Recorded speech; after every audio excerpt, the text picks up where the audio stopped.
time was when you went to management training, you learned techniques. Today, the emphasis seems to be on leader, know thyself. Well, why this shift, and what does it mean for employees? Here to tell us a little bit more about that is INSEAD Professor of Leadership Development, Manfred Vries. Thank you for being with us here on INSEAD Knowledge. Your new book, The Hedgehog Effect, talks about building global teams or leadership teams. Why is this shift in leadership emphasis kind of on the knowing yourself? Why do leaders need to know themselves? The hedgehog effect, of course, is a takeoff from Schopenhauer. I don't know if you know hedgehogs, but I've sometimes caught some hedgehogs and they sting. You know, they have all these prickles. So how close can you get as a hedgehog to the other hedgehog? So it's really a metaphor for the human condition. And if you look at the contemporary organization and the way they're going, you get more and more complex matrix structures, which virtual teams and people coming from many different cultures. And since we like to choose people according to similarity and proximity, that creates some problems because we have paranoia can come up. Well, how does paranoia come up? Because basically, if people are different from yourself, you say, you start to fantasize, you don't understand them, you have crazy ideas. And to calm that down, I think we have introduced at INSEAD group coaching at IGLC, INSEAD Global Leadership Center, and we are now the largest in the world in group coaching. Group are much more explosive, but you get more points of view. I remember once a company in South Africa, and after it was the executive team. After 2 days, one of the persons said to the other member of the board or the executive team said, we have been working together for 28 years. I know more about your likes, dislikes, why you do certain things in 2 days. Because of the training? Because of this kind of development, because people talk about themselves. So when you want to create a boundaryless organization, also when you have virtual teams, you cannot email a handshake or a smile. And also the other element has to do with information management. To set up a database is one thing, but people have to share the information. And you don't do it when you have no trust. So you need to build trust in the organization. And with trust you have more effective conflict resolution. You deal with all those snakes under the carpet, lots of elephants in the room that people never talk about. And if you create a constructive atmosphere through group coaching, it's more likely that you deal finally with those issues that have been sitting there forever. In the end, it's really talent management and culture management. That makes the difference, to really create best places to work. And that really has been my agenda all my life, because many organizations are not very happy institutions. Let me ask a question about leadership in general, because sometimes regardless of cultural differences, is there some human element that makes a natural leader, that in a group that's totally unstructured, some people will always rise to the top? Must be genetic, isn't it? That's always the old question of nature and nurture. It's of course a combination of the things, and depends how, what kind of background do you have? In my other life, I'm a psychoanalyst, so I have two heads. I always make the joke about dismal profession, being an economist in training, and also a psychoanalyst, and the impossible profession, which Freud calls. A lot of the leadership skills you learn at home. And I guess, what really makes for leaders is your early experience, then some significant experience also on the job. Who's your first boss? What kind of person was he? Of course, you learn also from bad bosses how not to do it. But it's better when you have, I tell that to them, listen, you are now in a generativity stage, like you trying to educate your children. It's your responsibility to make great leaders for the people who work for you, and some don't have it. So what kind of childhood makes for leadership potential or a good leader?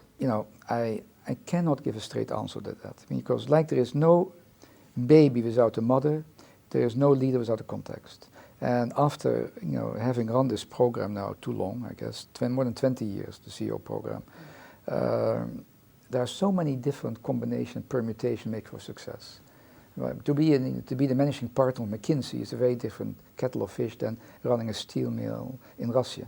So you need to take into the consideration context. Some people are lucky. I remember I wrote a lot of case studies about Richard Branson, and I met actually both his parents. I interviewed them many years ago. And so there is the loved child, very much supported, by his parents, and a mother who had a crazy touch. I once asked him, I remember, normally when you have entrepreneurs in the family. He said, we don't have entrepreneurs in the family. We come from a family of barristers. And then he said, my crazy mother, one mad scheme after the other. And I met his mother, so that's where he got his entrepreneurship and support also, you know, the independence. You know, when he was 5 years old, I think his mother pushed him out of the car and said, find your way home. Talk about independence. He got lost somewhat, I believe, but so the parents got a little bit, and so there was in different permutations. Then you have some people who have another inner theater. They say, I show the bastards. You know, I'll show them, I can do it. But usually when you think about the element of what makes the difference when you think about children coming from very bad circumstances is usually someone somewhere who cares. Hopefully it's a parent, but it can be a grandparent, it can be an uncle, it can be a teacher who sees something in the child and supports it. And that makes the difference. So, and then you have all the other significant, and sometimes also serendipity, you know, element of luck, which certain things happen. Of course, you can make your luck a little bit, but sometimes that is there too. Now, leaders obviously manage groups, and you talk about the secret life of groups in your book. So what is the secret life? Now, the problem is, you know, most coaching, when you talk about leadership coaching, and the coaching became, in the past, of course, coaching was for people who were dysfunctional. You know, you outsource it, you have a dysfunctional executive, send them to a coach and maybe something will happen. Fix him. Yeah, hopefully, you know, whatever. But with the breaking of the psychological contract between organization and individual, you have to manage your own career. We see more and more portfolio careers, or the protean career. People have all, and in particular when I think about some of the people I've had from Russia, you know, they become so powerful. At a very young age, what do you do next? I mean, you shouldn't have beauty and power at the same time. You should do it sequentially, or so some wise politician once said. But that being said, the secret life of group has to do with, if you have a group, it can be very scary, because you don't know what's floating around. I mean, I mean meetings, and meetings go on and stagnate. So the secret life is, what are the issues hanging in the cloud? What are some of the issues there? And it can be many different things. And I always told my coaches, you know, a number of rules. One is the old Hippocratic rule, do no harm, important. You have to create also a safe space. I mean, that people are willing to start to talk in a different way. That is. The second thing is, strike when the iron is cold, not hot. When the iron is too hot, people don't listen anymore. They are too, you have to really time certain things. And then you have to sometimes take bold action. Sometimes you're wrong. To say, what is going on there? To figure out how can I break the stalemate? And it is not always, you know, the most rational thinking. But see what's happening in the group. And then you can pick up something from the cloud, to use that term, of the group as a whole. You know, the themes are always the same. It has to do with rivalry, you know, narcissism, I mean, loneliness, you know, sense of belonging, those kinds of things. We are big narcissists. We see ourselves through rosy glasses. And in the beginning, when I did my CEO seminar, I believed it. You know, I believe anything, what people tell me. But then I talked to the people who work in that company, tell me there's Genghis Khan in action. So after that, I developed a number of 360 instrument, and that started to give people a little bit of a jump start to get things on the way. But just looking at lines, you know, your superior rates, your subordinates, and whatever, is not good enough. So tell your story. You know, what are you all about? You know, where do you come from? I see 21 individuals sitting there, and you know, everybody is Norman until you know them better, I always say. That's a good way of thinking. And you start to scratch a little bit, and there comes a whole very rich individual out of it, which is very exciting. And every time a person makes a presentation, you learn something about yourself, because you are a narcissist. So you say, my God, I had the same thing. I thought I was the only one who had it, but he or she has it too. In your book, you talk also about consensus versus groupthink. Oh, groupthink, yeah. So consensus sounds good, groupthink sounds bad. What's the fine line? There's probably never true consensus anyhow. It's probably a graduation. The groupthink, of course, we have seen it with the financial crisis, that people didn't want to see, about the subprime and all those kinds of things. People didn't want to see, and they felt, you know, people feel it sometimes, and people didn't know about derivatives. Most bankers don't know anything about derivatives. I mean, you have to be a little bit of a mathematical person. And so, can you admit that you don't know it? That you're the CEO of a bank and you say, I have no idea what you're doing. Especially when you're making a lot of money, it's easier to... Yeah. So this is the element of the emperor has no clothes. In terms of changes that you may have witnessed, what perhaps sticks with you the most, either good or bad? Did you ever have a bad experience? I think many principles of leadership are the same. I remember in the time of the bubble, some journalist asked me that, and I say, a lot of the principles of leadership, like Alexander the Great, Genghis Khan, the same. But there are a few differences, I think, and you see it now recently in the news about the use of internet. And we have a greater tendency towards short-termism. As a political leader, for example, you are very driven all the time, the polls. And so that might prevent you to make some bold decisions. As a leader of a business organization, you have all those quarterly reports. And of course you can cook the books a little bit by not investing in R&D and whatever, and cutting costs somewhere which may be appropriate in the long run. And I think it's more dramatic. The other thing has to do with, so it can be a curse, but also it can be somewhat of a help in that you can do more co-creation because of the internet. Because when you have companies like 250,000 people as a CEO, how do you manage that? On the other hand, it's I experience that more and more as information overload. With all this information, trying to keep ahead of email. So and the other thing, in spite of the marvels of video conferences and things like that, there is the resilience factor. When you think about, I just came from even in Zambia, I just came from Kuala Lumpur.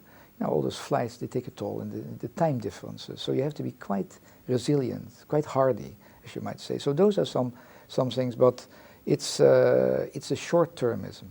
That's our bane. And I don't have an easy answer for that. Let me end by asking you how you see the future of leadership development, leadership training. I mean, are there some methods that you've put aside, and what's the future here? No, I mean, I've experienced many methods. The didactic lecturing I've done. I've written many case studies. I've done simulations. But I mean, tell me I forget, involve me I remember. So of course we all know that the future is experiential learning. Now my problem has always been how to explain to left brainers right brain skills, and that is very difficult. I actually, in one desperate move once to show the group coaching method, I wrote a script, a real script, real stories, and had a number of actors and me do it, so people can see what I do. And actually, it's thanks to the faculty here who started to take courses like the CEO Recycling Seminar and now the Executive Master CCC, that we have now have a lot of support for it, because some start to realize that you cannot really explain it logically. I'm very bad in it actually. I'm very selective in people I let into the CEO Recycling Seminar. So they fill out a long number of questions, write some essays, some are terrible in it, and then I look at it and say, okay, maybe interesting. Then I call them, and I explain to them the seminar, and every time I seem to fail all the time, because the first week said, I didn't know I signed up for that. But I always say to them in this CEO seminar, what do you learn out? What is the learnings, what people tell me? One is, it's an opportunity for a group of very senior executives to talk about complex organizational issues, and it's cheaper than going to a consulting firm, because you get a lot, if it's interesting one, you get a lot of feedback. Second, you probably get the most thorough review of your leadership style you will ever get. And that's actually many consulting senior partners or consulting directors confirm that.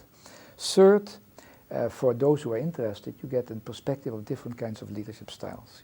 As I said, Russia versus China versus whatever. The fourth one is the emotional intelligence. I'm always extremely proud of the interventions people make. The last iterations, that's a year later, versus the first iteration. So they have learned, to strike when the iron is cold, to do no harm. They're much more subtle and also much more insightful to make the interventions. And the fifth one is always existential. I've been the president of this bank for 5 years. I'm a little bit bored, I can admit it. I get paid too well, but what kind of options do I have? Life is not a rehearsal. What can I do next? Or can I do something meaningful? What's the next act? Those kinds of things. And that's a very important one, that people start to experiment with and start to talk about it in a safe space with peers about those things. And that makes, I think, the group intervention method, that's a very big group, of course, 20 people, so powerful. Right. Manfred, Kets, Vries, thank you very much for being with us on INSEAD Knowledge. It was a pleasure. Thank you.